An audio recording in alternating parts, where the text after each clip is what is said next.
हमनी के संस्कृति, हमनी के संस्कार सदा रहे हमनी के साथ। भारत के महान ग्रंथ और काव्य सब के संपूर्ण संकलन सब्सक्राइब करें तिलक। प्रार्थना की खुशबू, साइकिल प्योर अगरबत्ती।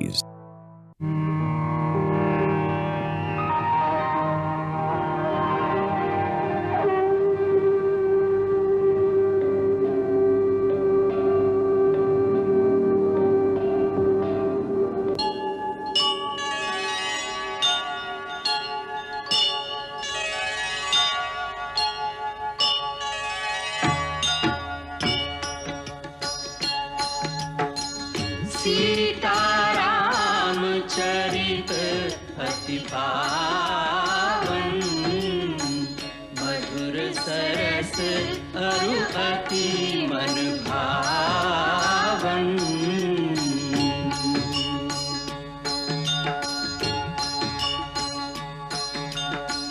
पुनि पुनि कितने हो सुने सुनाए,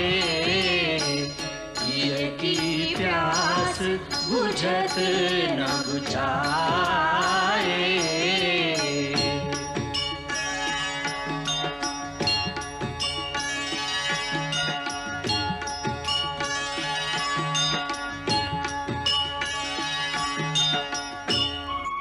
पिताजी, आप जैसन महावीर के यह प्रकार के व्याकुलता शोभा नहीं देत। आप निसंकोच के हमरा से अपन हृदय के बात कही। यदि बेटा समझ के ना तो मित्र समझ के ही कही। आपे तो कले रहे ना, राम तो हमारा मित्र हुआ। हम अपन प्राण देकर भी आपके दुख दूर करब।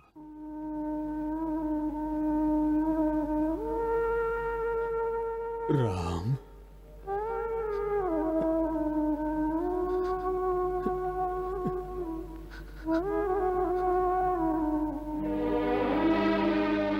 माई, आपे हमरा महाराज के दुख के असली कारण बताई और ये भी बताएं कि एकर निवारण का हो सकेला। हम कहली ना, यदि तू चाह तो इनकर रोग के निवारण हो सकेला। माई, आपकी शंका काहे बा कि हम पिता के आज्ञा के पालन ना करब? बातें ऐसन बा। माई, ये राम के आप बचपने से अपना गोदी में पल्ले हैं, वही राम पर संदेह करा लें? हम जरूर कोनो घोर अपराध कैले होखब, जेकरा कारण हमार पिता हमरा से बात निखन करत। हमार माई हमरा पर संदेह कर रहा है। ना ई तो हम जानी ले कि तू सत्य वचन से हटे वाला नहीं खे, लेकिन का माई, आप खाली संकेत कर दी तो हम आपके चरण खातिर अपन चमड़ी के जूता बनवा दी। पिताजी के समान आपके भी उतना ही अधिकार बा हमरा पर। ऐसे यदि ई नहीं कहल चाहत तो इनका तरह से आप ही कही। हम का करी जेकरा से आपके संतोष होखे? तू कहता रहा तो हम बता देते हैं। तोहार पिताजी हमरा के दूगो वर देले रहन औरी कहले रहन, जब मन चाहे मांग लिह। आज हम आपन उ दोनों वर मांग लिहली। अब यदि वो हमार बात माने ले तो बेटा के मोह आड़े आवेला, यदि ना माने ले तो धर्म औरी साँच पर कलंक लागी। ही बेचारा यही धर्म संकट में पड़ गई हवन। तोहार संकोच बस तोहरा से नहीं की कहत। उ दोनों वर का माई? पहिल ई बा कि तोहार जगह भरत के राज्याभिषेक होखे, और दोसर ई कि तू सन्यासी वेश धर के 14 बरिस तक वन में रह।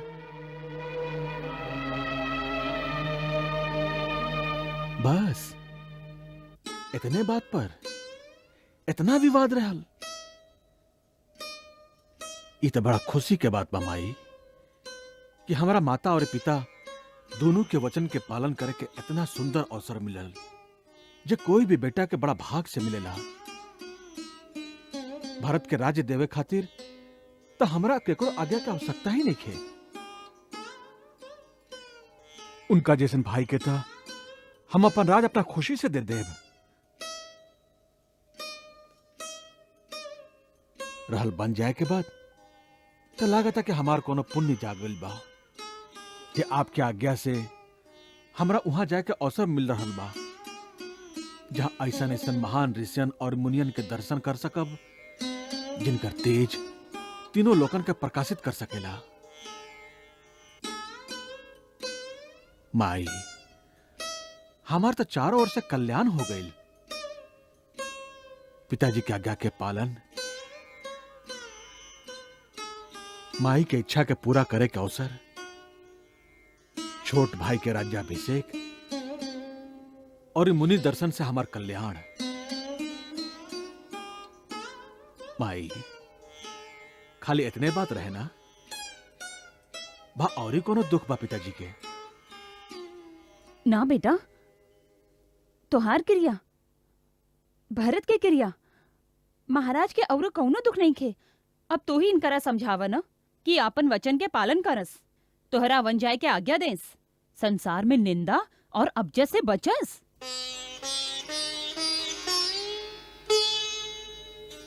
पिताजी हम आपके मनोरथ जान ले हैं। अब आपके आपन श्री मुख से आज्ञा देवे की भी आवश्यकता नहीं है। काहे कि पुत्र उहे बड़भागी होला जे पिता के मन के बात जान लेला के बाद ओकरा के पूरा कर सके। लेकिन हमरा दुख एह बात के बा कि खाली इतना बात खातिर आप अपना हृदय के इतना ज्यादा पीड़ा पहुंचौली। एकर अर्थ बा कि आपके हमरा पर पूरा विश्वास नहीं है, बा आपके हमरा सेवा धर्म पर शंका बा। पिताजी हमरा के आशीर्वाद दी कि हम अपन आचरण से फिर आपका पूरा भरोसा जीत सकें। अब आप खुशी खुशी हमरा के बन जाए के आज्ञा दी, जिससे हम आपके वचन के पूरा करके आपके धर्म के रक्षा करके आपन जीवन धन्य कर सके। हम माई कौशल्या और माई सुमित्रा से आज्ञा लेके बन जाए से पहले आपके चरण वंदना खातिर अभई आवत है। अच्छा माई हमरा आज्ञा दी।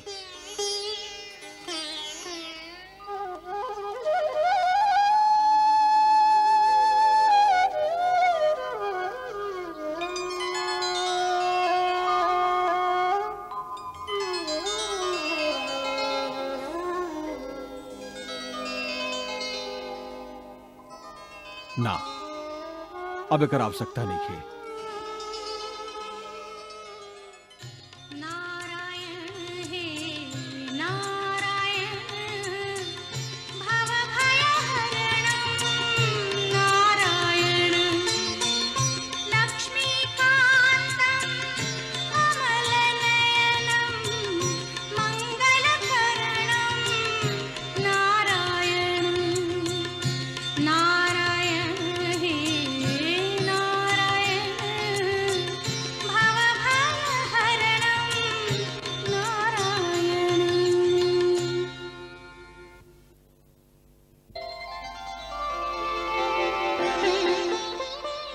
राम ठीक समय पर आ गईला। हम रात भर विष्णु के 1 लाख जप कैले हैं। ठहरा, हम आपन हाथ से विष्णु के श्री चरणन के मंगल तिलक लगाए।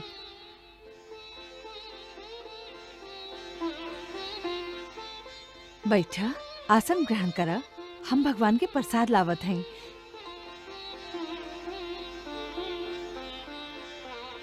देखत का बाड़ा, बैठ जा। ना माई, बहुत जल्दी बाका। अब ए आसन पर बैठल हमरा खातिर वर्जित हो गइल बा। राज सिंहासन पर बैठे जाता र ऐसे माई के देहल आसन वर्जित हो गए। माई, शायद तोके मालूम नइखे, अब हमरा खातिर कुसा के आसन पे बैठे के समय आ गइल बा। राज करे जाता र कि तपस्या? तपस्या। महाराज हमरा तपस्वी वेश में वन में भेज रहा हई। हम 14 बरस वन में रहब और महाराज अयोध्या के राज सिंहासन भारत के देहब। कैसे मुस्कुरा के माई से हंसी करत आरा। ई हंसी नइखे, अटल सत्य बा माई। हमरा पिताजी के वचन के पालन करे खातिर यही घड़ी वन जाए के हुई।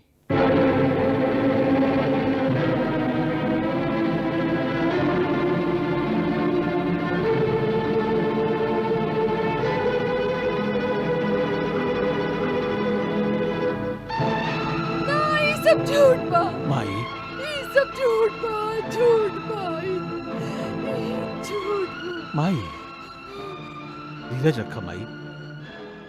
अयोध्या के महारानी के ए तेरा धीरज छोड़ल शोभा नहीं देत। लेकिन ये सब काहे के कैलस? ई सब राज्याभिषेक खातिर तो महाराज स्वयं उतावले रहे। कुलगुरु महर्षि वशिष्ठ से जल्दी बढ़िया समय निकलवावे के कहले रहे। एक के रात में उनकर मन कैसे बदल गए? कैसे? हमरा से अधिक कैकेयी की ममता बा तोहरा पर। फिर वो महाराज के काहे न रोकली? काहे? इस स्वयं महारानी कैकेयी के ही तो आदेश हा। कैकेयी का? हाँ माई, पिताजी देवासुर संग्राम में माई कैकेयी के दुगो वर दिले रहन। अब माई वो दोनों वर मांग ले लिया, भारत के राज्याभिषेक और हमार 14 बरस के वनवास। हमरा के अजवे यही क्षण जाए के हुई। यही से हम आपसे विदा मांगे आयल है माई। 14 बरस खातिर बन जइबा और एकरा खातिर एवा अचानक विदा मांगे आ गईला। अतना अचानक तब बिजली भी नहीं के गिरेला हमार लाल। और हमरा तो तोहर बात पर विश्वास ही नहीं के होत। अतना आसानी से कह देला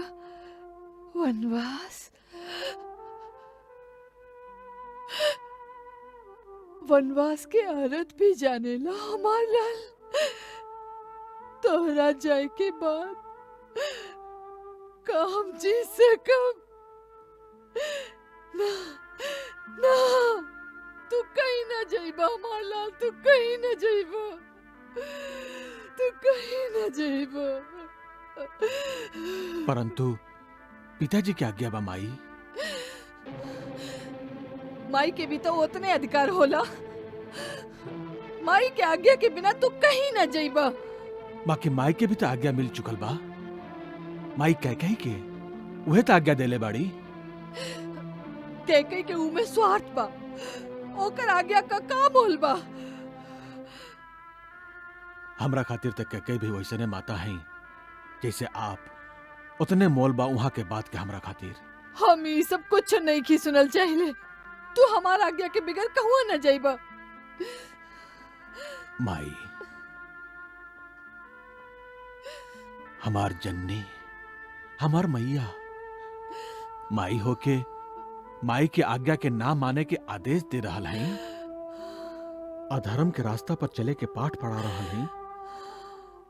रघुकुल के कुलवधु माई कौशल्या सूर्यवंश के परंपरा भूल गईली। यह अयोध्या के राजा सगर के संतान अपन पिता के आज्ञा से पृथ्वी पाताल एक कले रहन और अपन प्राण के आहुति दिलन। साच, धर्म और दिहल वचन के मान रखे खातिर यह अयोध्या के महान राजा हरिश्चंद्र अपन पत्नी तथा पुत्र दोनों के बीच बाजार ठार करके बेच दिले रहन। पिताजी के वचन और ई माई के आज्ञा के पालन करे के तो व्रत ले चुकल हैं। ए प्राण के त्याग देवे के बाद आपके मुख से शोभा निखे देत माई।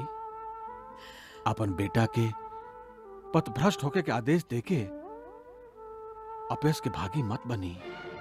हाँ, निभाला निभाला रघुकुल का रीति नीति, धर्म कर्म कर्तव्य का पालन कर। तू अपन धर्म का पालन कर, हम माई के धर्म का पालन करब। हम अपन बछड़ा से बिछुड़ल गैया की तरह तोहार पाछे पाछे आए हमार लाल। हम तोरे संगे चलब। ना माई, आप हमारा संगे ना आइब। पहल सुहाग फेरू संतान, यह आर्य नारी के महान आदर्श हवे। स्वामी के परित्याग स्त्री खातिर बढ़न निंदा के कारज बा। आपके ऐसन बात मन में भी ना लावे के चाहिए। आपके पति आपके गति हैं, आपके धर्म हैं। माई, राजा हमनी सब लोगन के स्वामी, गुरु और ईश्वर बड़न। उनके आज्ञा के पालन कईल हमार धर्म है। हमार धर्मात्मा पिता के त्याग के आप हमरा संगे बन नहीं जा सकत। हम वनवास पूरा करके फेरू आपके चरण में लौट आएब। माई, 14 बरिस तक पलक झपकत बीत जाए। 14 बरस तोहरा बिना 14 बरस। ठीक बा, जाओ पिताजी के वचन पूरा कर, माई के आज्ञा का पालन कर। सब कर धर्म, सब कर वचन, सब कर कर्तव्य पूरा हो जाए। बाकी बाकी एक कर बीच पिसा जाए अकेल कौशल्या। 14 बरस ले तो हार बाट देखत देखत ही आंख पथरा न गइल। तो हार बाट जोहत जदी प्राण बच गइल तो 14 बरस के बाद तोरा देख ले। माई, तू तो बन जाए का व्रत लेके माई से विदा मांगे आ गए बड़ा। ई नहीं के जानत कि विदाई के संगे संगे तू माई के प्राण मांग लेला। माई के प्राण मांग लेला राम। माई, माई, माई, सीता सीता, हमार बच्ची, हमार बिटिया। ये का हो रहल बा? सब सुख संपत्ति, माता पिता सबके त्याग के हमार राम मन में वास करे जा रहल बा। तोरा कैसे समझाए हमार बच्ची, कैसन प्रलय का घड़ी आ गइल बा।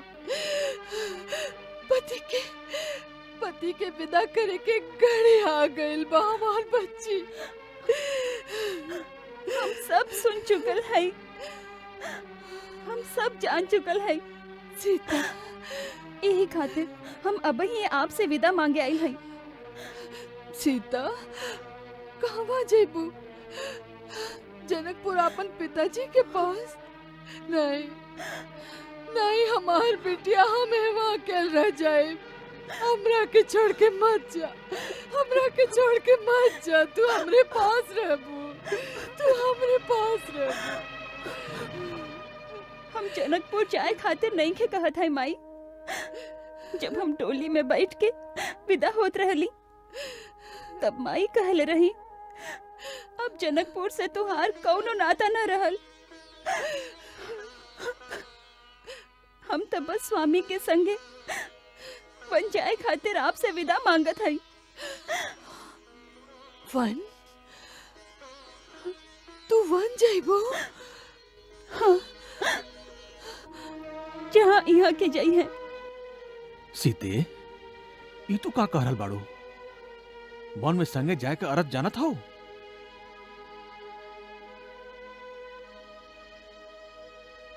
हमरा खातिर आपके साथ ही सब कुछ बा, फिर अनर्थ और ही अनर्थ जाने के हमरा का जरूरत बा? तोरा अनुमान नइखे सीते। मुलायम मखमल के नीचे जे पैर नइखे रखले, वो दुर्गम जंगल के कंकड़ पत्थर से भरल रास्ता पर कैसे चल सकी? विषैला नाग, हिंसक बाघ, भयानक राक्षसन से भरल भीषण जंगल में तू कैसे रह सकतो? जैसे सीता के नाथ रही हैं, हमार प्रभु संगे रही हैं, तो हमरा और आंख उठाबे का साहस के कर सकी? ओ भारी दुख के तू कबो दिखले नहीं खुश सीते। दुख आपके चरणन का सेवा से दूर रहला से बढ़ और कौनो दुख हमरा खातिर नहीं खेनान। जैसे बिना जीव का देह, बिना पानी के मछली, वही तरह बिना रघुवीर का ई जान की एको पल जी ना सकी। भावना के आवे के चलते आगा पीछा नहीं खुश सोचत। वो जीवन बहुत दुखदाई हा, बाद में पछताए के पड़ी। दुखदाई तो आपके वियोग है प्रभु। हमरा खातिर तो सुख और ही दुख का अर्थ बस इतने बा, जहाँ आप हैं वहाँ हमरे खातिर सुखे सुख बा, और जहाँ आप नहीं की वहाँ स्वर्ग भी हमरा खातिर नरकों से अधिक दुखदाई बा। नाथ, जीवन भर साथ रखे खातिर वचनबद्ध होके का आपके अकेल वन में गई अधर्म न कहलाई? हे आर्य श्रेष्ठ, आपन धर्म के संगे हमरा भी आपन धर्म निभाए के अवसर दी। माता पिता भाई बहन सगरे नाता पाछे रह जाले, खाली स्त्री ही हमेशा आपन स्वामी के साथ निभाए ले। माई माई यहाँ के समझाई ना कि हमरा छोड़ के ना जास। राम, तू हमरा अभी स्त्री के धर्म बतलावत रहला कि स्त्री के सब सुख पति के चरणन में होला, फिर उस सीता खातिर वो आदर्श, वो धर्म दोसर कैसे हो सकेला? माई, वनवास स्त्रीन खातिर नहीं खे।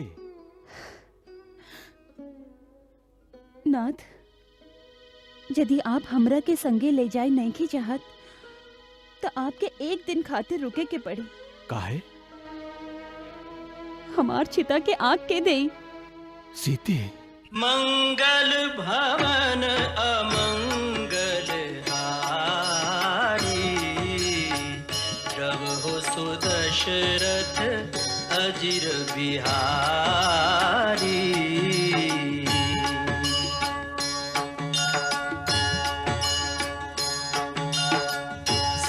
सीताराम चरित अति पावन, मधुर सरस अरु अति मन भावन।